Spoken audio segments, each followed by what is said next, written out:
DNA संरचना या DNA structure. NCERT की बुक में 12th में एक चैप्टर है वनस्पति वो वंशागति का आणविक आधार। वंशागति का आणविक आधार, उसमें ये महत्वपूर्ण हेडिंग है डीएनए स्ट्रक्चर, डीएनए की संरचना। तो आज की इस स्लाइड में आप डीएनए की संरचना के बारे में विस्तार से समझेंगे। डीएनए है क्या और डीएनए किन किन अवयवों से मिल करके बना हुआ है। तो डीएनए जो है ये एक बृहद जैव अणु है, बायोमॉलिक्यूल है।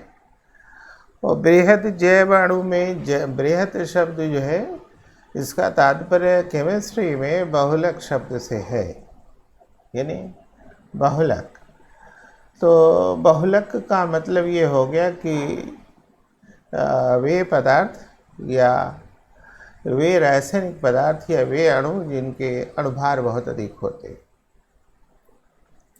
जिनके अणुभार बहुत अधिक होते हैं, यानी दो या दो से अधिक सरल अणुओं के संघनन या योगात्मक की क्रिया के फलस्वरूप, एडिशन या कंडेंसेशन की क्रिया के फलस्वरूप जो अधिक अणुभार के यौगिक बनते हैं उनको बहुलक कहते हैं। तो डीएनए भी एक बहुलक है, बृहद अणु का मतलब ये हुआ। तो हर एक बहुलक, हर एक पॉलीमर जो है जिन इकाइयों से मिलकर के बना होता है उनको एकलक या अंग्रेजी में मोनोमर्स कहते हैं, एकलक या मोनोमर कहते हैं। तो चूंकि डीएनए एक बृहद अणु है, ये एक बहुलक है, एक बृहद जैव अणु है और बहुलक है, तो ये भी अनेक छोटी इकाइयों से मिलकर के बना होगा। तो इन्हीं छोटी इकाइयों को मोनोमर या एकलक कहते हैं। तो डीएनए जो है ये पॉलीन्यूक्लियोटाइड श्रृंखला है। डीएनए एक बृहद पॉलीन्यूक्लियोटाइड श्रृंखला है और पॉलीन्यूक्लियोटाइड श्रृंखला में पॉली शब्द हटा दे तो न्यूक्लियोटाइड श्रृंखला हो गई। तो फिर न्यूक्लियोटाइड श्रृंखला मिल करके पॉलीन्यूक्लियोटाइड श्रृंखला बनाती है जो कि डीएनए के स्ट्रक्चर को एक्सप्लेन करती है। तो अब हम इसको समझेंगे कि डीएनए का स्ट्रक्चर क्या है, किन मोनोमर्स से या कौन कौन से ऐसे अवयव हैं जो डीएनए की संरचना में भाग लेते हैं। तो डीएनए की संरचना के जो मुख्य अवयव हैं उसमें देखिए, एक शुगर है, डीऑक्सीराइबोस शर्करा, दूसरा फास्फेट समूह है और तीसरा जो है नाइट्रोजनी क्षार है।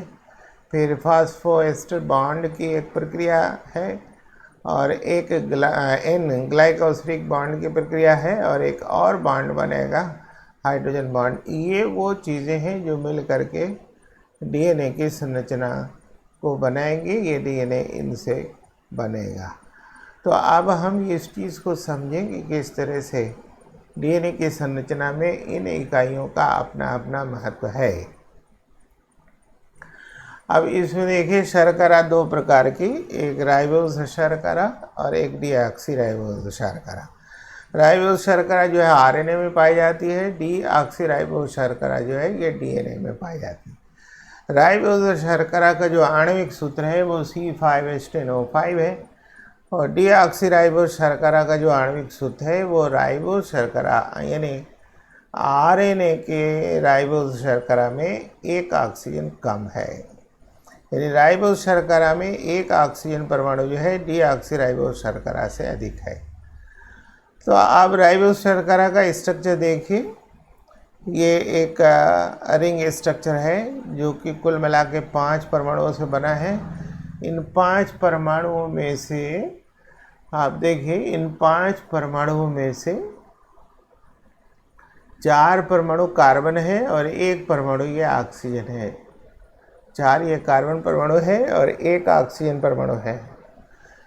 इन 4 कार्बन परमाणुओं को की जो गिनती हम करते हैं इस रिंग में, वो ऑक्सीजन परमाणु से क्लॉकवाइज होकर के गिनती करेंगे, यानी दाहिने साइड से।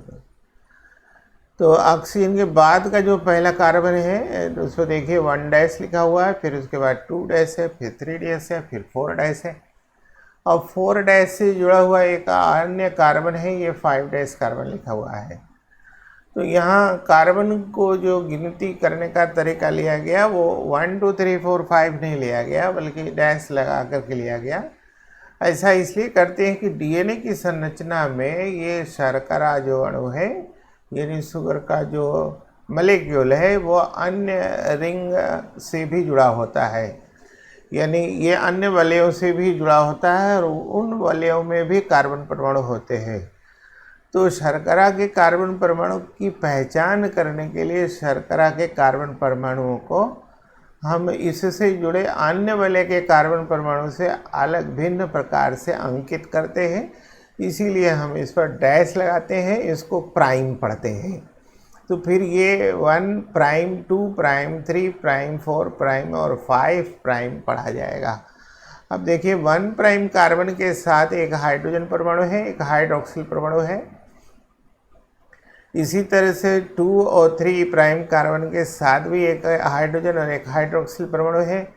4 प्राइम कार्बन के साथ एक हाइड्रोजन परमाणु है और एक CH2OH समूह है। तो इस राइबोज शर्करा में कुल 5 कार्बन परमाणु आपको दिखाई दे रहे, 1 2 3 और 4 हाइड्रोक्सिल समूह है और एक ऑक्सीजन परमाणु है। तो ये मेन चीज़ हो गई इस राइबोज शर्करा की। अब आइए डीऑक्सीराइबोज शर्करा। डीऑक्सीराइबोज शर्करा और राइबोज शर्करा में केवल एक जगह यहाँ अंतर दिखाई दे रहा है। राइबोज शर्करा में 2 प्राइम कार्बन के साथ एक हाइड्रोक्सिल समूह था। अब डीऑक्सीराइबोज शर्करा में उस हाइड्रोक्सिल समूह के स्थान पर केवल हाइड्रोजन परमाणु है, यानी एक ऑक्सीजन परमाणु यहाँ से डिलीट कर दिया गया है। तो ये C5H10O4 है, डीऑक्सीराइबोज शर्करा है। इस डीऑक्सीराइबोज शर्करा में कुल 5 कार्बन परमाणु हैं, जिनको 1 प्राइम 2 प्राइम 3 प्राइम 4 प्राइम और 5 प्राइम कार्बन कहा गया है। अब अगली स्थिति, अगला अवयव है इसका फास्फेट समूह, फास्फेट ग्रुप। ये फास्फेट ग्रुप जो है आर्थोफास्फोरिक अम्ल से प्राप्त है।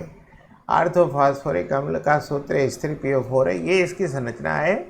इस संरचना में फास्फोरस के साथ 3 हाइड्रोक्सिल समूह बने हुए हैं और एक ऑक्सीजन परमाणु जो है फास्फोरस के साथ डबल बॉन्ड में है।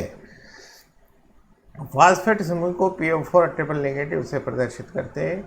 तो ये फास्फेट समूह जो है ये दूसरा मुख्य अवयव है डीएनए अणु की संरचना में। तो किस प्रकार से ये मुख्य है डीएनए अणु के संरचना में, इसको यहाँ समझिए। यानी ये डीऑक्सीराइबोज शर्करा है। इस डीऑक्सीराइबोज शर्करा में 1 प्राइम 2 प्राइम 3 प्राइम 4 और 5 प्राइम।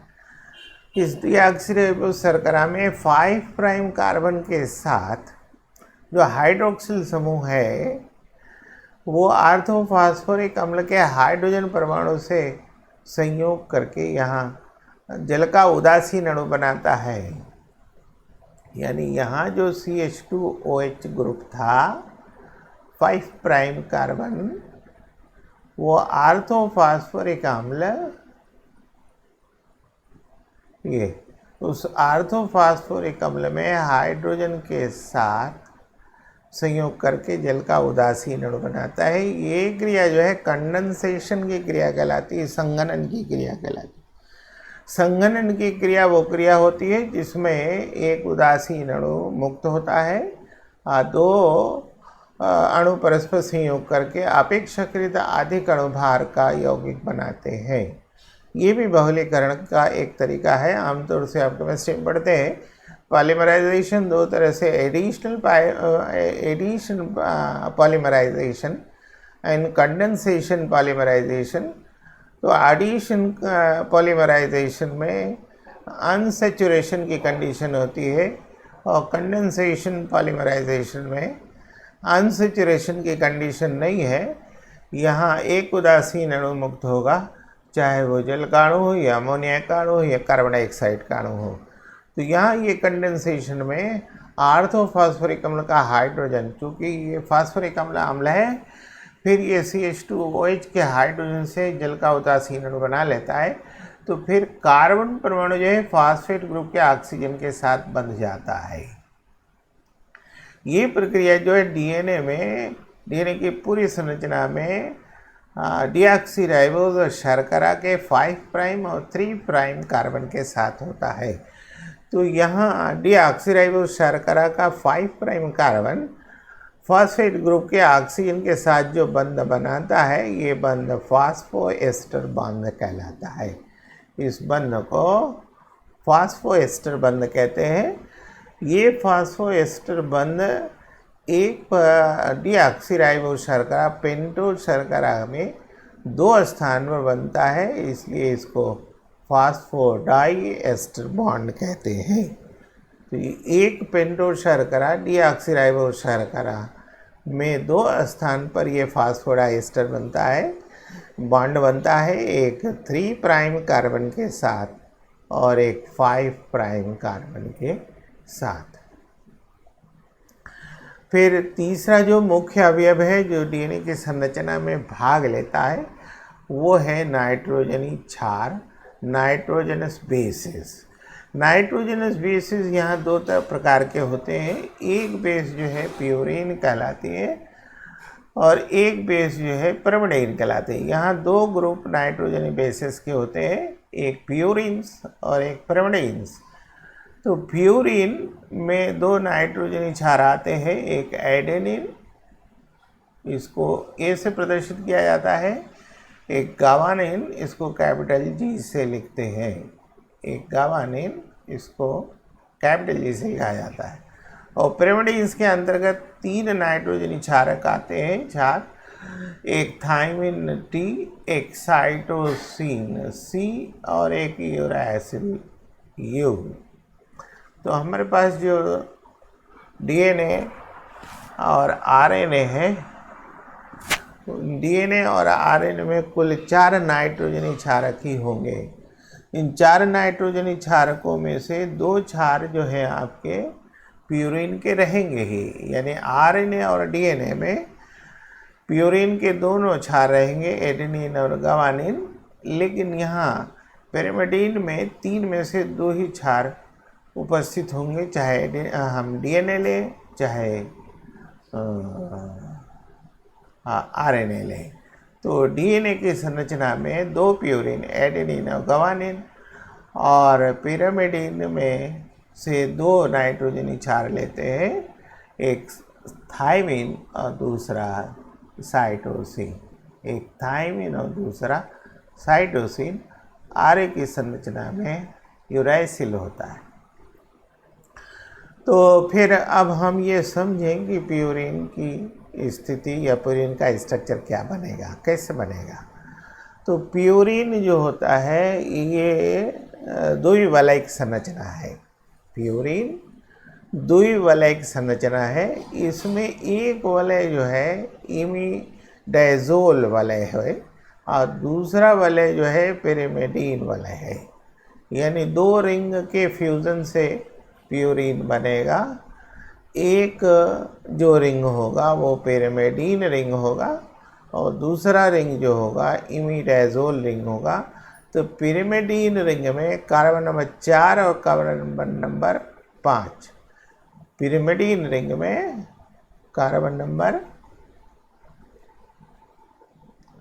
4 और कार्बन नंबर 5 पर जो है इमिडाजोल रिंग जो है फ्यूज़ होगा और फ्यूज़ होकर के जो है प्यूरिन की संरचना बनाएगा। इमिडाजोल का आणविक सूत्र C3H4N2 होता है और पिरिमिडीन का जो आणविक सूत्र होता है वो C5H5N2 होता है। अब हम ये देखेंगे, ये पिरिमिडीन का स्केलेटन है। इस पिरिमिडीन के स्केलेटन में आप देखिए 1 2 3 4 5 6 ये परमाणु है कुल। इस स्केलेटन में भिन्न परमाणु समूह जोड़ देते हैं तो हमको 3 नाइट्रोजन क्षार मिल जाते हैं, साइटोसिन, यूरासिल एंड थाइमिन। तो ये साइटोसिन की संरचना है जिसमें एक NH2 समूह और एक कीटो ग्रुप है। ये यूरासिल की संरचना है और ये मिथाइल ग्रुप लेकर के 2 कीटो ग्रुप के साथ थाइमिन की संरचना है। अब ये इमिडाजोल रिंग, तो इमिडाज़ोल रिंग जो है C3H4N2 की ये संरचना है।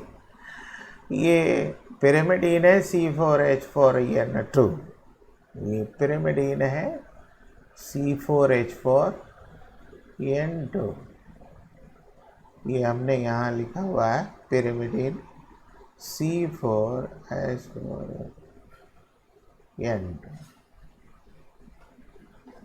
ये है C4। आप देखिए 1 2 3 4 C4H4 1 2 3 4 और N2, ये पिरिमिडीन रिंग है। तो C4H4N2 पिरिमिडीन रिंग के साथ ये इमिडाज़ोल लेंगे, उसके कार्बन नंबर 4 और 5 पर ये फ्यूज़ होता है। तो फ्यूज़ होने के बाद जो है हमको एडेनिन और गावानिन के 2 प्यूरिन प्राप्त हो जाते हैं। तो इस तरह से हमारे पास 2 नाइट्रोजनी क्षारक हो गए, एक नाइट्रोजनी क्षारक हो गए प्यूरिन और एक पिरिमिडीन। किन्हीं किताबों में सिर्फ नाइट्रोजनी क्षार, किन्हीं में हिंदी में नाइट्रोजनी क्षारक है। क्षार और क्षार में अंतर ये है कि जितने क्षार जल में विलय होते हैं उनको क्षारक कहते हैं, जो जल में विलय नहीं होते वो सिर्फ क्षार कहलाते हैं। तो प्यूरिन और पिरिमिडीन का जो अंतर है, प्यूरिन की संरचना डबल रिंग होती है, इसमें पिरिमिडीन के रिंग के साथ इमिडाज़ोल रिंग फ्यूज़ होता है, लेकिन पिरिमिडीन में केवल एक रिंग होता है। इस प्यूरिन की जो डबल रिंग संरचना है कुल मिला के 9 परमाणु से बनी होती है, और पिरिमिडीन की जो एकल रिंग संरचना है वो 6 परमाणु से मिलकर बनी होती है। तो इस प्यूरिन में कुल 5 कार्बन परमाणु होते हैं और इसमें कुल 4 कार्बन परमाणु होते हैं। 2 डबल संरचना होने के कारण इसका अणुभार बहुत अधिक होता है, और फिर ये सिंगल स्ट्रक्चर होने के कारण इसका अणुभार कम हो जाता है, यानी प्यूरिन का अणुभार आपका अधिक होगा और पिरिमिडीन का अणुभार कम, अपेक्षाकृत कम हो जाता है। ये स्थिति है। इसमें कुल 4 नाइट्रोजन परमाणु होते हैं प्यूरिन में, और इसमें कुल 2 नाइट्रोजन परमाणु होते हैं। ये जो नाइट्रोजन परमाणु है वो 1 3 7 और 9 नंबर पर आएंगे, यहाँ 1 और 3 नंबर पर आएंगे। प्यूरिन के अंतर्गत 2 नाइट्रोजन क्षार आएंगे, एडेनिन और गावानिन, और पिरिमिडीन के अंतर्गत 3 आएंगे, साइटोसिन, थायमिन एंड यूरैसिल। अब एक चीज़ क्लियर हो गई कि जो 3 अवयवी कारक आ रहे थे डीएनए की संरचना में, उसमें एक पेंटोज शर्करा, डीऑक्सीराइबोस शर्करा, दूसरा फास्फेट समूह और तीसरा जो है नाइट्रोजनी क्षार थे। तो अब उसमें जो है पेंटोज शर्करा, डीऑक्सीराइबोस शर्करा जो है फास्फेट ग्रुप के साथ बंधती थी, तो बंद करके वहाँ फास्फोएस्टर बॉन्ड बना था, 2 फास्फोएस्टर बॉन्ड बना था, इसीलिए उसको फास्फोडाइस्टर बॉन्ड कहते। तो जो नाइट्रोजनी क्षारक है, ये क्षार है, वो भी पेंटोज शर्करा से बंधते हैं। जो नाइट्रोजनी क्षार है वो भी पेंटोज शर्करा से बनते हैं। तो यहाँ जो पेंटोज शर्करा से बनने का काम है, ये 1' कार्बन पर होता है। पेंटोज शर्करा का जो 1' कार्बन है, इसी 1' कार्बन पर नाइट्रोजनी क्षार बंधे हो गए। तो अब अगर पेंटोज शर्करा, डीऑक्सीराइबोस शर्करा में एडेनिन जुड़ता है तो ये एडिनोसिन कहलाता है, और यदि डीऑक्सीराइबोस शर्करा में गावानिन जुड़ता है तो ये ग्वानोसिन कहलाता है, और यदि डीऑक्सीराइबोस शर्करा में थाइमिन जुड़ता है तो ये थायमिडिन कहलाता है, और डीऑक्सीराइबोस शर्करा में अगर साइटोसिन जुड़ता है तो ये साइटिडीन कहलाता है। तो हमारे पास 2 नाइट्रोजनी क्षारकों के समूह हैं, एक प्यूरिन जिसमें एडेनिन एंड गावानिन आते हैं, और एक पिरिमिडीन जो डीएनए के अंतर्गत जो है थायमिन इन साइटोसिन 2 नाइट्रोजन क्षार आ जाते हैं। तो जो प्योरीन है यानी एडेनिन और गवानीन, इन एडेनिन और गवानीन में जो 9 नंबर का नाइट्रोजन परमाणु है वो 1 प्राइम कार्बन से जुड़ता है, लेकिन पिरिमिडीन में 3 नंबर का नाइट्रोजन परमाणु जो है वो 1 प्राइमर कार्बन के साथ बनता है। तो इस तरह से डीऑक्सीराइबोस शर्करा और नाइट्रोजन परमाणु का ये बंध बनता है। ये जो बंध कहलाता है ये बीटा एन ग्लाइकोसिडिक बॉन्ड कहते हैं इसको, बीटा एन ग्लाइकोसिडिक बॉन्ड। ये भी एक कंडेंसेशन की प्रक्रिया है जहाँ की हाइड्रोक्सिल समूह जो है 1 प्राइम कार्बन के साथ जो हाइड्रोक्सिल समूह बना है वो नाइट्रोजन के हाइड्रोजन परमाणु के साथ जल का उदासीन अणु बनाकर मुक्त हो जाता है। यहाँ जल का एलिमिनेशन हो जाता है, एक बृहद अणु बनता है, इसलिए ये कंडेंसेशन संघनन की क्रिया कहलाती है। तो ये जो ग्रुप बना पेंटोस शर्करा और नाइट्रोजन क्षार का, उनको हम सामूहिक रूप से न्यूक्लियोसाइड कहते हैं। उनको हम कुल मिलाकर के एक शब्द प्रयोग करते हैं वहाँ, न्यूक्लियोसाइड। अब डीएनए संरचना में एक नई टर्म आती है न्यूक्लियोटाइड की। अब समझिए न्यूक्लियोटाइड क्या है। तो न्यूक्लियोटाइड में जब फास्फेट ग्रुप ऐड हो जाता है, न्यूक्लियोसाइड में जब फास्फेट ग्रुप ऐड हो जाता है तो जो संरचना हमको प्राप्त होती है वो न्यूक्लियोटाइड कहलाती है। मतलब न्यूक्लियोटाइड जो बनेगा वो न्यूक्लियोसाइड और फास्फेट ग्रुप के संयोग से बनेगा। मतलब न्यूक्लियोसाइड में डीऑक्सीराइबोस शर्करा होती है, नाइट्रोजनस बेस होते हैं। तो कुल मिला के न्यूक्लियोटाइड जो होगा वो डीऑक्सीराइबोस शर्करा, नाइट्रोजनस बेस और फास्फेट ग्रुप से मिलकर के बनेगा। तो एक फास्फेट ग्रुप डीऑक्सीराइबोस शर्करा, पेंटोस शुगर और एडेनिन के संयोग से जो हमको न्यूक्लियोटाइड मिलेगा वो डीऑक्सी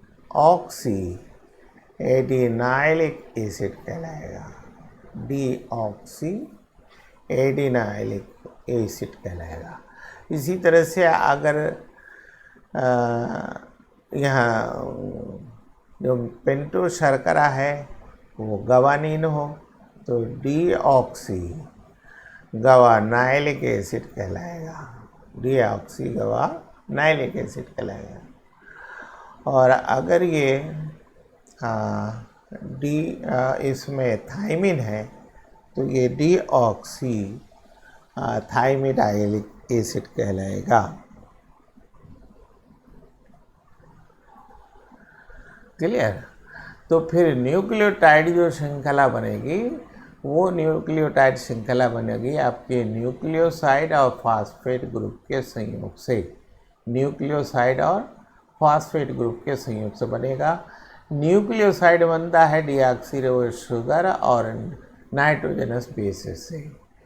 तो एक फास्फेट ग्रुप हो गया और एक जो है पेंटोस शर्करा हो गया डीऑक्सीराइबोस शुगर, और एक हो गया आपका नाइट्रोजनस बेस। तो कुल चूँकि 4 नाइट्रोजनस बेस इसमें आते हैं, डीएनए की संरचना में कुल 4 नाइट्रोजनी क्षार आते हैं, 2 प्यूरिन के और 2 पिरिमिडीन के। तो जो 2 प्यूरिन के आते हैं उसमें एक एडेनिन और गवानीन, और पिरिमिडीन के जो आते हैं वो साइटोसिन और थायमिन। तो इसके आधार पर हमारे पास डीएनए की संरचना में 4 न्यूक्लियोटाइड्स बनेंगे। एक वो न्यूक्लियोटाइड जिसमें एडेनिन होगा, डीऑक्सी एडिनाइलिक एसिड कहलाएगा। एक वो न्यूक्लियोटाइड जिसमें गवानीन होगा, वो डीऑक्सी गवानिलिक एसिड कहलाएगा।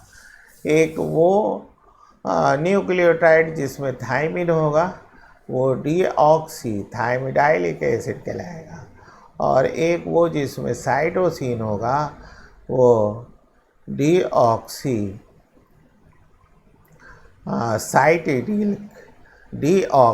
साइटिडाइलिक एसिड कहलाएगा, डीऑक्सी साइटिडाइलिक एसिड कहलाएगा।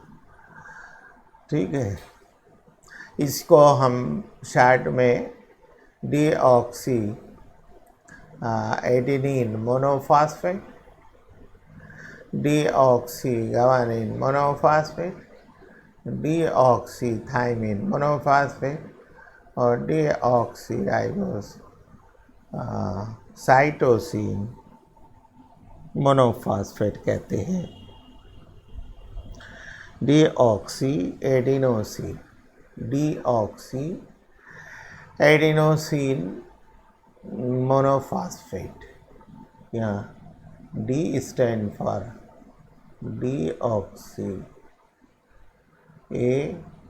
Adenosine monophosphate, adenosine, M stand for mono, P stand for phosphate. इसी तरह से DGMP हो गया, ये deoxy guanosine, deoxy guanosine monophosphate, deoxy guanosine monophosphate.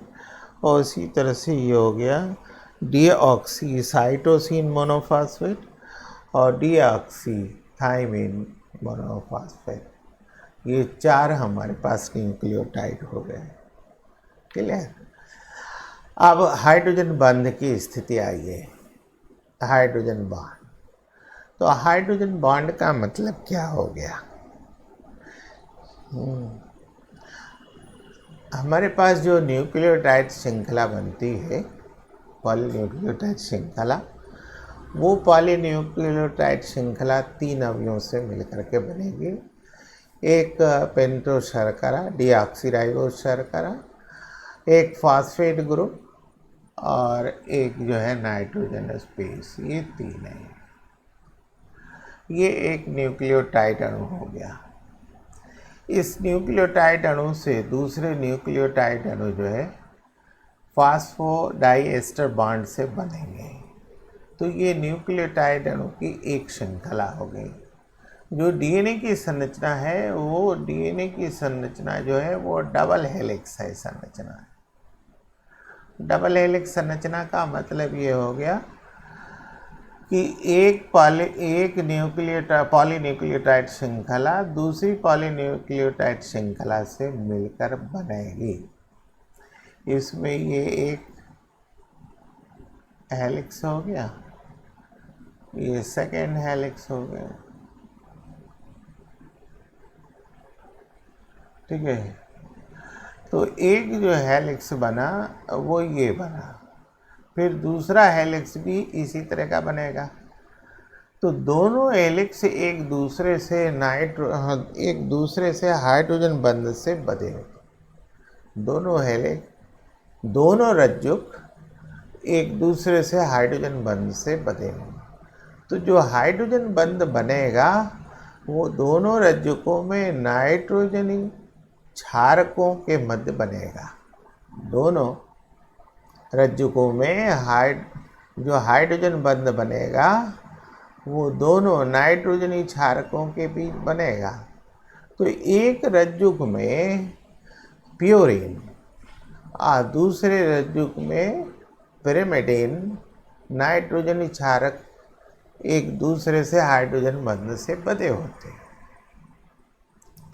एक रज्जुक में प्यूरिन दूसरे रज्जुक के पिरिमिडिन से परस्पर हाइड्रोजन बंध से बंधा होगा।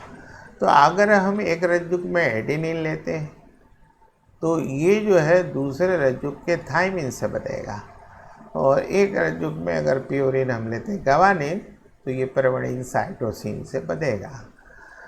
तो एडेनिन और थाइमिन जो है ये 2 हाइड्रोजन बंध से बनते हैं, यानी एडेनिन और थाइमिन के बीच 2 हाइड्रोजन बंध बनते हैं। लेकिन यहाँ गवानीन, जो गवानीन का स्ट्रक्चर है, यहाँ गवानीन जो है वो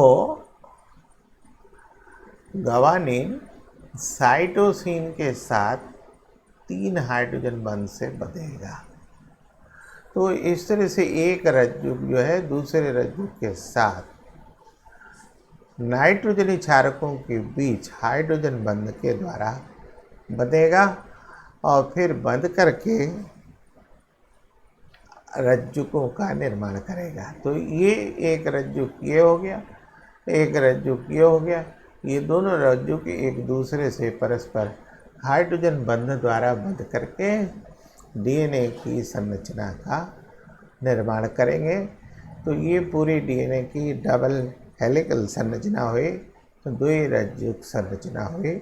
इस द्विरज्जुक संरचना में आपको जो मुख्य बात याद रखनी पड़ेगी वो ये है कि पेंटोस शर्करा कौन सी इसमें इस्तेमाल में आती है। दूसरा, फॉस्फेट ग्रुप जो है पेंटोस शर्करा से किस प्रकार से बंधा होता है, वो जो बंध बनता है वो बंध क्या कहलाता है। फिर डीऑक्सीराइबोस शर्करा से नाइट्रोजनी क्षार जो बंधे होते हैं वो किस प्रकार के बंध से बंधे होते हैं। और फिर एक रज्जुक का जो है दूसरे रज्जुक से जो बंध बनता है वो किन किन के बीच बनता है, उस बंध को क्या कहते हैं। डीएनए की संरचना में आपके पास 3 बंध प्राप्त होंगे। एक फास्फोएस्टर बंध बनेगा, एक बंध बनेगा आपका ग्लाइकोसिडिक बॉन्ड बनेगा, और एक बंध बनेगा आपका हाइड्रोजन बॉन्ड। एडेनिन और थायमिन के बीच ये डबल हाइड्रोजन बनेगा, जबकि हाइड्रोजन बॉन्ड बनेगा, जबकि साइटोसिन और गवानीन के बीच 3 हाइड्रोजन बंध बनेगा। इस तरह से ये आज डीएनए की संरचना पूरी हो गई।